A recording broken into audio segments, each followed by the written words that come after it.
So sorry it's been a couple weeks. I've been a little busy with family trips. I'll show you that right now.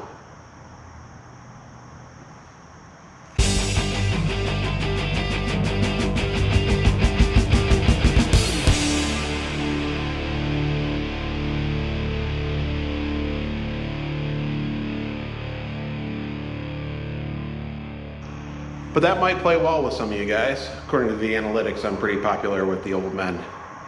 45 to 60. I shouldn't call that old, I'm not that far from there, but still, that's kind of old. But hey, if you like me, I guess.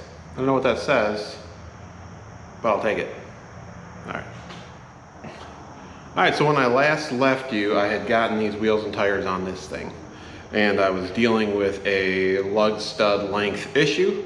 I've since ordered the studs and shown my Jeep off to some of my friends, and the one comment that keeps coming back is that's probably too low. Probably needs a little bit more spring. It would work as is, but to be a little bit more effective, to be able to hit things with a little bit more gusto and actually be able to take that hit, stay composed, and keep moving forward, I should probably run a little bit bigger spring. I was running stock springs, so I went ahead and picked up some 2.5-inch lift coils, and first things first, I'm going to try and chuck those things on here, and then I'll start working on the studs. So here we go. So I'm sorry if anyone is a Packers fan, but go Lions. Anyways, with my wheel stud situation, the studs that came with my chromoly axle shafts were 2 inch, whatever they were. They weren't long enough, so I went ahead and purchased these 3-inch long studs, and these ones are real easy. They just thread in from the back. So I know you can hate me for it, but I'll put a little dollop of anti-seize on there, make sure I can get this thing out if I ever need to again, and go ahead and throw all 6 of these in.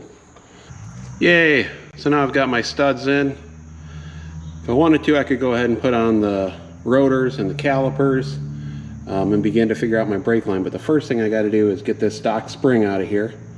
And to do that, I'm going to get some jack stands underneath the frame, lower the axle, let this thing droop all the way out, make it a little bit easier to swap these coils. You know, wrenching's not for everybody. And sometimes I wonder if I'm everybody. Can't count to 10 apparently. Well, I can count to 10 but not 12. So these are 6 lug axles. I ordered a 10-pack of studs, so 6 on one side, 4 on the other, until I get the next ones ordered. On the plus side, however, after dropping the rear axle out, it came out that easy. So here you can see the stock spring that was in there. There you can see the 2.5-inch spring next to it. And go ahead and get that installed. I was also running a 2-inch spacer, so well, I gotta wrestle that sucker out of there, but debating keeping that in there or not. Not sure I want to go that high, but we'll see. Well, a little bit of success there. I actually decided to keep those spacers in there, so hold on, gotta wear it with pride when you beat the division champs. Anyways, so a little bit of success there. I've kept a 2-inch spacer in there, and thought that might be too much, but looking at it, I think it's going to work out decent. So we're running a 2-inch spring, might be a 2.5-inch. I got to look back. A 2-inch spacer and a 1-inch body lift. So we're somewhere between 4 and 5 inches of total lift. And so in the back, I feel like that's a pretty good stance. We're centered in the wheel well, maybe a little bit forward in the wheel well, but it'll move back as it stuffs. So overall, I think I'm pretty happy with that. I think that's going to give it the ability to hit things just maybe a little bit harder. I'll be able to get this thing sitting a little bit more level, a little bit less sketchy on these jack stands, and off these small 7/16 little bitty studs, we'll get the 1/2-inch studs in there that are much longer. All right. So when it comes to our front, another reason I'd like to go a little bit higher in the front is if you look down this axis, line, whatever you want to call, to get from the pitman arm over there to this high steer arm. We are flirting with the sway bar end link mount as well as the frame. So we might have to put a small little kink in it so that when this side stuffs, we don't run into those things. Maybe a little small bend forward. I might end up just cutting and moving these guys on the sway bar, but the frame, you're not going to move the frame. So, but we'll gain another 2 inches of up travel here when we go to this 2-inch taller spring. Plus with these ACOS adjustable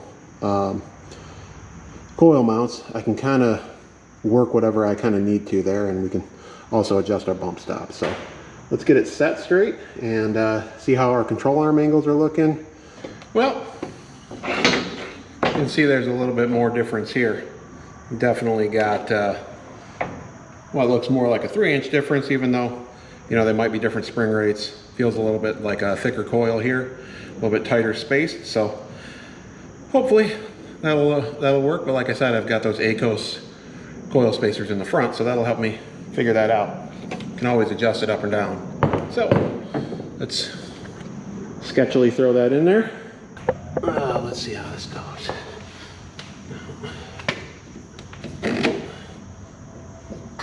All right.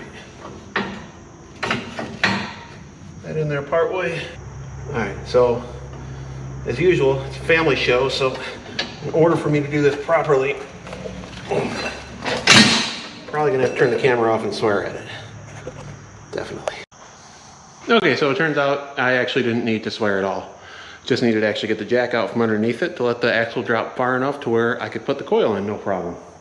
So now that she's in, coil's in. Yeah, she's got a little bit of a twist to her. Not sure if I like that or not. I don't know if that's, obviously the top is factory. The lower, I haven't put any measurement on it yet to see if I have the proper caster. But yeah, I mean, maybe that would fix it if you dialed the top back a little bit, shorten the upper control arms. But I got to get an angle finder on there and see where our caster is anyways. But so far, we're doing all right. We're now sitting on our own weight, front and rear. I get to now take apart, or at least see what I got to do about getting this longer stud in here in the front. These old boys, wheel studs from Moroso, 3 inches long. Supposed to work with that extra thick center of those KMC wheels. So, you know, if you get some fancy cool racing wheels, sometimes it comes with a caveat. And that means taking everything you already did apart and redoing it, and then buying, I don't know, close to $200 in hardware to run those cool wheels. But such is life. Well, hallelujah. Fortune smiles upon me. All right, so I thought I was going to have to take these entire hubs apart, but there's a small gap on the back side, right back in there, that if I line the stud up right, knock the old stud out,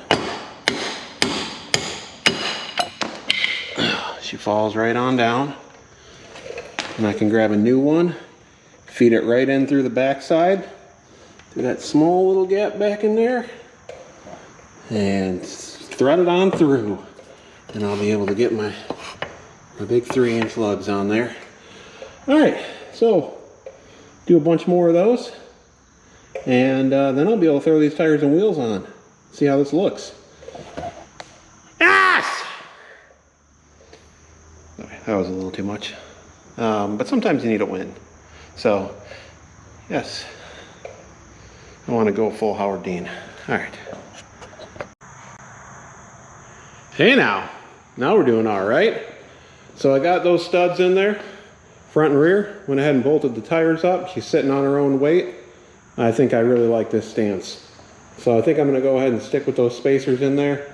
Looks like we're running about, 5 inches of lift. We've got, let's see, just under 9 inches to the top of the fender there.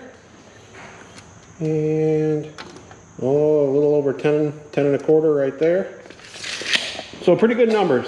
I feel like stance-wise, it's looking where I want it to be.